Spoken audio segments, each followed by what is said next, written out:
Edhe Pezeshkian. Po, dhe ka marrë pjesë në luftën Irak-Iran, po ka qenë mjek. Dhe ka qenë mjek terreni. Pra e ka parë nga afër pasojat e luftës. E qartë. Dhe ka qenë diku të rreth 20 vjet në gardën revolucionare si mjek. Dhe më pas ka kaluar në politik. Edhe Pezeshkiani. Pra, 2 garda revolucionare. Vim te Galibafi, që është kryetari i parlamentit 3. Ka qenë komandant në gardën revolucionare dhe gjatë luftës Irak-Iran ka qenë komandant brigade. Dhe më pas ka kaluar për 20 vjet komandant i forcave ajrore të gardës revolucionare. Derisa hyri politikës dhe u bë kryetar parlamenti. Galibafi. Galibafi. Pra, po. Tash vim tek Arakçi. Arakçi, ministri i jashtëm. Ministri i jashtëm Arakçi ka qenë pjesëtar ka qenë veteran i luftës Irak-Iran, antar i gardës revolucionare dhe ka bërë 9 vjet karrierë si oficer në gardën revolucionare dhe pastaj i është futur çështjeve diplomatike. Pra ka hyrë Universitetit për diplomaci dhe më pra. Këta është garda revolucionare. Persona, dhe këta janë midis moshës, edhe ky është 63 vjeç. Komandanti i gardës revolucionare që sot është 63 vjeç. Pra, hiq vetëm Ahmed Vahidi. Po, edhe ai është 63 vjeç. Pra, presidenti i Republikës është më i madh në moshën këta që 71 vjeç, pastaj gjithë pjesa tjetër kanë qenë të gjithë një brez që kanë luftuar një brez bashkë, në të njëjtën dhe që janë rritur një brez në gardën revolucionare. Pra, përkasin të gjithë vinë nga garda revolucionare, të gjithë me eksperiencë lufte 7, me eksperiencë lufte disa vjeçare në luftën e Iran. Pra, dhe këta njerëz, tash të thuash që midis tyre njerëzve ka të moderuar dhe tashu, pra është gjitha një prallë që po krijohet nga Shtetet Bashkuara të Amerikës, nga shërbimet sekrete amerikane, nëpërmjet mediave amerikane të ndryshme, që janë në shërbim të shërbimeve sekrete amerikane, të shërbimeve inteligjente amerikane, që mos kanë ndrojmë shërbim sekret me shërbim inteligjente, pra, të shërbimeve inteligjente amerikane për të krijuar këtë idenë. Mundësi që aktualisht në Iran po ka përplasje midis të moderuarve dhe radikalëve dhe neve po tërhiqemi dhe të lëmë derisa këta tashu. Dhe kjo është mënyra për të justifikuar tërheqjen nga kjo luftë. Pra ne po tërhiqemi se e kemi krijuar këtë problem dhe tashmë radikalet dhe të moderuarit po bëjnë luftë me njëri tjetrin dhe derisa këta po bëjnë luftë me njëri tjetrin, ne jemi në rregull sepse neve kemi arritur qëllimin që kemi futur në luftë. Ndërkohë që siç thash, nuk ka asnjë luftë midis tyre, sepse janë të gjithë vinë nga një farë. Dondi, nga një pemë kanë dalë gjithë, dondi. Janë frute të njëjtës pemë, frute të revolucionit islamik dhe të gardës revolucionare, janë të gjithë këta persona me eksperiencë lufte që kanë luftuar kundër Irakut. E qartë. Por duhet krijohet ideja e tillë në mënyrë që të jepet mundësia të justifikohet largimi nga lufta. Sepse nuk ka se si të largohesh tjetër nga lufta, sepse po turpërohen në atë mënyrë sa aq shumë po turpërohen Amerika në këtë luftë me Iranin, sa edhe Mersi. Shumë interesant ishte ajo, SBA po poshtërohet në Mersi ishte përpara studentëve në një universitet dhe tha që aktualisht që Shtetet Bashkuara të Amerikës po turpërohen nga Irani, qoftë në anën ushtarake, qoftë në anën diplomatike dhe qoftë në anën negocimit. Pra gjithçka po e kontrollon Irani dhe po ta kisha ditur, tha, këtë kapacitet të Iranit. Më përpara nuk do kisha qenë aq mbështetës i Shtetit Bashkuar të Amerikës në luftën ndaj Iranit. Pra, e para tregon kapacitetin e Iranit, dhe e dyta tregon dështimin total të shërbimeve sekrete dhe dështimin total të shërbimeve inteligjente perëndimore. Pra shërbimet inteligjente perëndimore nuk kanë arritur në asnjë mënyrë që t'i thonë kancelarit që shikoj se Irani ka këto kapacitete. Pra këta e kanë llogaritur Iranin në hiç gjë. Pra këta thjesht janë ca njerëz cilët ose kalojnë kohën nëpër kafe ose kalojnë kohën nëpër kompjutere duke lozur me lodra në kompjuter dhe pastaj bëjnë ca raporte siç u merr këtyre mendja. Dhe gjithçka ka dalë kundër. Kjo ndodhi edhe me Rusin, kur nisën luftën në Ukrainë, që thoshte që Rusia nuk ka armatime, nuk ka raketa, nuk ka ushtri, nuk ka ashtu dhe Rusia urdhoi ku jemi sot. Pra 4 vjet luftë. Merz se ç'bëri dhe i deklaratë për Ukrainën në Dritan. E njëjta gjë ndodh edhe tashmë me Iranin. Pra tregon një dështim totalisht të institucioneve shtetërore perëndimore, sepse nuk është vetëm shërbimi sekret ai që mbledh këto dhëna. Pra ka dhe institucione që merren me analiza të caktuara dhe nuk kanë rritur të bëjnë asnjë analizë. Pra kjo deklaratë e Merz është shumë shqetësuese se si funksionojnë institucionet perëndimore. Pra, niveli tyre, dienia e tyre mbi atë, mbi armikun është zero. Pra ti s'mund të bësh luftë me dikë kur ti nuk ke dieni dhe në moment që ti s'ke dieni për armikun, e ke luftën e humbur. Është baza, teoria baze e luftës e ka përcaktuar Sun Tzuja. Pra kur nuk e njeh veten dhe kur nuk e njeh fas armikun, e ke luftën e humbur. Kjo po ndodh aktualisht sot me perëndimin. Nuk është ky drejta një sulm politik ndaj Trumpit nga Europa? Jo, nuk besoj që është sulm politik. Dhe Shtetet Bashkuara të Amerikës janë gjithkohës te kjo. Kjo nuk është një sulm politik. Betejë e retorikës. Jo, nuk është një sulm politik ndaj Trumpit, Shtetet Bashkuara të Amerikës, sidomos nga Shtetet Bashkuara, sidomos nga Gjermania, për arsye se Në takimin e fundit që ishin në Gjermani për çështjet e Ukrainës, ku nuk mori pjesë as Pete Hegseth, por çoi Eldridge Colby. Eldridge Colby është nën sekretari i mbrojtjes për çështjet programimit, pra të doktrinave. Dhe Eldridge Colby është personi i cili ka bërë doktrinën kryesore aktualisht që neve duhet të shkëputemi nga Ukraina, pra mos ta ndihmojmë Ukrainën, po të fokusohemi vetëm te Kina. Dhe Eldridge Colby pas asaj takimi që bëri para 2 javësh në Gjermani, në Ramstein Gjermanisë, doli me një deklaratë edhe përkrahte dhe mbështeste vendimin e qeverisë gjermane për militarizimin e Gjermanisë dhe thoshte që tashmë ky militarizim do të japë mundësi Gjermanisë e cila të udhëheqë Evropën në një luftë në Ukrainë kundër Rusisë. Po. Pra, Paka shumë kjo ishte. Nuk kemi një luftë politike të Gjermanisë kundër, sepse Eldridge Colby është një nga personat kryesorë të Trumpit.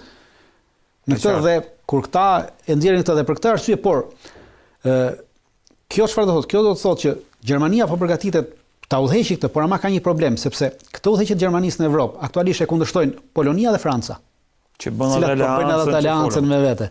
Dhe Gjermania do që të dalë si udhëheqëse, pra po ofron që shikon neve unë s'jam dorë e Amerikës, pra unë e kundërshtoj Amerikën, unë e kritikoj Amerikën, pra hajde të bëhemi bashkë evropianët dhe unë të udhëheq, pra bëhet më shumë për luftë politike brenda Bashkimit Evropian se sa me Shtetet e Bashkuara të Amerikës, sepse me Shtetet e Bashkuara të Amerikës është ndarë kjo punë, nuk është se nuk e kanë mbetur këtyre në dorë ta ndajnë. Pra e kanë ndarë ai vet, amerikanët vetë e kanë ndarë këtë. Ndërkohë, po, nëse kishte diçka, ndërkohë rendi botëror dritan duhet ta themi që ka hyrë në një fazë të një çrregullimi sistemik, le të themi, që është pasojë asaj që shpesh kemi diskutuar. Rënjes së fuqisë së Shteteve të Bashkuara të Amerikës ose sfidimit fuqisë së Shteteve të Bashkuara të Amerikës nga forcat e reja që kanë lindur. Pra, në këtë fazën e çrregullimit sistemik, pyetja e madhe është ku po shkon bota? Do mbetemi në këtë kaos që ka filluar, konflikte që ndizen, shuhen në mënyrë të paparashikuar, apo do të shkojmë tek një po s'ka një fuqi që të vendosë kemi të bëjmë një rendin dhe ligjin. Kemi të bëjmë me atë që po quhet multipolariteti. Dhe ky multipolariteti ka të bëjë me kemi hyrë tek rendi i ri? Absolutisht. Shikoj, nuk kemi ne edhe te rendi i ri kemi hyrë, po jemi te konsolidimi i këtij rendi. Pra te konsolidimi dhe kemi hyrë te rendi. Kemi hyrë te rendi dhe sepse në momentin që ti e ke cënuar kapacitetin e atij që ishte i pari, pra e unipolaritetit. Po. Dhe e ke cënuar atë, atëherë ti e ke tejkaluar atë rend. Unipolaritetin e kemi tejkaluar dhe tashmë jemi te konsolidimi, pra te lufta për konsolidimin e multipolaritetit. Dhe këtu kemi një luftë midis unipolaritetit dhe multipolaritetit, pra midis Amerikës dhe këtyre vendeve që ofrojnë multipolaritetin. Dhe gjitha kjo ka të bëjë me rrugët e kalimit, pra rrugët e kalimit tregtar. Kjo është e gjithë kryesore. Dhe arsyeja e luftës në Iran janë rrugët e kalimit tregtar. Dhe Irani është pasojë e kësaj, nuk është kryesorja. Është një nga pasojat kryesore të saj. I vogël në 2014 pra me atë fotografinë e parë. Në atë fotografinë e parë. Ky është një raport i Kombeve të Bashkuara, i vitit 2014. Pra, zhvillim dhe tregti. Po. Dhe në këtë raportin e vitit 2014 përcaktohet qartësisht.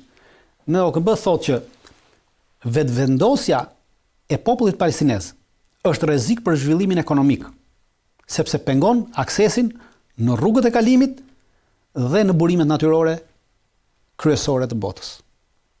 To si e bën këtë? Pra, dhe atëre pra vetvendosja e palestinezëve thotë. Pra një shtet palestinez. Një shtet palestinez është rrezikshëm për këtë punë, sepse pengon biznesin. Dhe atëherë çfarë kemi? Do të kemi parasysh që aktualisht po flasim për një luftë që po zhvillohet. Baza kryesore e kësaj lufte, pra bërthama, qendra e gravitetit të gjithë kësaj lufte, është Palestina. Gaza dhe bregu perëndimor sot. Graviteti, zemra. Zemra e gjithë kësaj. Dhe gjithë kjo zemër aktualisht bëhet dhe gjithë kjo zemër duhet kalojë në këtë që quhet, shihni ky territori që shihni këtu. Ky që shihni kështu, me të kuqe. Ky është territori i Izraelit të madh. Që pretendohet, po. Që pretendohet. Po. Izraeli i madh. Cilin mendojnë se është, shumica mendojnë se është teori konspirative. Në realiteti nuk është teori konspirative. Është një strategji e caktuar kjo. Dhe kjo strategji e caktuar por bëhet nga 2 grupe njerëzish. Kemi një strategji që po bëhet në luftë, pra ushtarakët janë vendosur në shërbim të 2 grupeve të njerëzve dhe strategjinë e kësaj lufte nuk janë duke e bërë ushtarakët. Strategjinë e kësaj lufte që po zhvillohet po e bëjnë dy grupe njerëzish. Grupi I parë është grup fanatik fetar që janë ekstremistët zionist. Po. Dhe së bashku me ta janë edhe kristiano-zionistët amerikan. Pra zionistët izraelit dhe kristiano-zionistët amerikan janë grupi I parë. Grupi I dytë janë thjesht biznesmen, pronash dhe ndërtimi. Pra siç është Trumpi, Witkofi dhe Kushneri. Kushneri mos e merrni sepse Kushneri nuk është aty për shkak se është dhëndri I Trumpit. Kushneri është aty për shkak se familja Kushner është familja më e ngushtë e Netanyahu. Jati I Kushnerit, Charles Kushner, ka qenë biznesmen shumë I fuqishëm pronash në SBA-t e Amerikës. Dhe ishte miku më I ngushtë I Netanyahut dhe Netanyahu në 40 vjet të tij që ka qenë pushtet, sa herë vinte dhe vjen në SBA-t e Amerikës nuk qëndron në asnjë vend, po qëndron vetëm te shtëpia e Charles Kushnerit. Etihadi të Kushner. Jati Kushner pati një nga vitet 2012 u arrestua, u dënua për shmashtrime të mëdha me prona, me sende, kur erdhi Trumpi në pushtetin e parë, ja fali atë dhe e çoi ambasador në Francë. Pra Kushner është aty për shkak të lidhjes me Netanyahu, jo për shkak se është dhëndri I Trumpit, nuk ka të bëjë. E qartë. Pra është, kemi Witkofin edhe gjithë tjerët. Pra kemi dy grupe njerëzish, të cilët I bashkon një gjë. I bashkon gjeografia. Dhe cila është gjeografia? Është Gaza. Është Palestina, pra është bregu perëndimor. Dhe bëhet dhap për rrugët e kalimit. Rruga e parë e kalimit është kjo. Është ky korridori, që është korridori tregtar Indi lindje mesme Europë. Dhe ky korridor llogaritet nga India të vi këtu në Emiratet e Bashkuara Arabe, nga Emiratet përsëri këtu të vinë në Arabi Saudite nëpërmjet rrugës dhe të dali të kaloj këtu nëpër Jordani dhe pastaj të hyj në Izrael. Po në moment që hyn në Izrael hyn në bregun perëndimor dhe del në veri të Gazës. Në veri të Gaza City dhe shkon në portin e këtu të porti I Haifës. Pra kjo është rruga. Për sa kohë ti nuk e ke të zgjidhur problemin palestinez, kjo nuk mund të ketë dalje këtu. Prandaj po thua është ajo organizatës Kombeve të Bashkuara. Organizata Vim te rruga e dytë. Në rast se do na ndihmoj regjia. Këtu, driton kjo? Kjo është një rrugë tjetër, kjo rruga e dytë, kjo është po nga India, po kalon nëpërmjet Iranit. Pra, vjen këtu në Iran, në detin Kaspik, në Baku, në Azerbajxhan, në Rusi dhe nëpërmjet Rusisë, pastaj hyn edhe merr gjithë botën vjen vërdall. Dhe kjo rrugë është 30% më e lehtë. Okej, vim te kjo rruga, është 40% më e lirë se sa rruga detare që funksionon në këtë. Kjo është ardha tjetër, të rruga tjetër e kalimit. Atëherë. Kjo rruga tjetër e kalimit është nëpërmjet Irakut. Ky është porti I Basrës në Irak. Po. Pra të vinë madhrat kinezët të vinë këtu dhe nga këtu pastaj me korridor rrugë të shkojnë në përgjithë dhe të kalojnë të hynë në Turqi. E qartë. Okej, ky është korridori. Tashi kemi një korridor të katërt. Kjo që shihni. Po. Kjo që shihni është hekurrudha e vjetër që është ndërtuar në 1188 nga Sultan Abdulhamidi që është rregulla Istanbul Medina. Po. Istanbul Mek. Shumë e dëgjuar është kjo, dritan që ka filluar. Po, ka filluar për arsye se turqit kanë ndërtuar 235 kilometra që shkon në drejtim të Damaskut. Janë duke I ndërtuar. Dhe nga Damasku do të shkojnë në Oman, dhe nga Omani do të vijë dhe do të hyjë në Arabinë Saudite dhe do të shkojnë në Mekë. Pra ky është korridori me rrugë, të ndërtohet hekurrudha vjetër dhe në vitin 2026, në shtator të 2026 mbaron studimi I fizibilitetit I bërë nëpërmjet Turqisë, Arabisë Saudite dhe Jordanisë. Pra këto tre vende do bëjnë studim fizibiliteti. Dhe do të fillojnë rindërtimin dhe riaktivizimin e kësaj hekurrudhe. E këtij korridori hekurrudhor. E qartë. Pastaj kemi një korridor tjetër I cili është planifikuar. Okej, shihni ky korridori. Kjo është sërish një hekurrudhe e cila vjen nga Gjermania, nga Evropa, do vinë në Turqi, do kalojnë nëpërmjet Libanit. Kalon nëpërmjet Libanit, hyn në Izrael, kalon gjithë Izraelin, kalon në gjithë Gazën, vjen në Egjipt dhe nga Egjipti vjen këtu dhe kalon shkon në gjithë Afrikën dhe shkon në fund në Cape Town të Afrikës, në Afrikën e Jugut. Egjipti ka ndërtuar pjesën e tij të hekurrudhës deri në kufi këtu me Sudanin, plus ka ndërtuar edhe hekurrudhën që shkon deri në kufi me Gazën. Në qytetin e Rafës. Pra ka filluar të marrë formë. Dhe mbetet ky territor këtu. Por ky territor këtu pra, problemi palestinez e pengon këtë gjë. Kemi një hartë tjetër, harta tjetër që sërish Izraelin e madh me gjitha korridoret që folëm. Pra, shihni tashmë. Këto janë gjitha korridoret. Shihni Izraelin e madh. Tashi këto korridore që treguam. Ky është korridori nga Iraku. Ky është korridori nga Emiratet e Bashkuara, Arabi Saudite. Ky është korridori i Ekurrudhës që merr Sirinë dhe gjitha këto. Kurse ky është korridori që vjen në Egjipt dhe vjen gjithë Afrikën. Pra Izraeli i madh i përfshin 1, 2, 3, 4 këto korridore të brenda.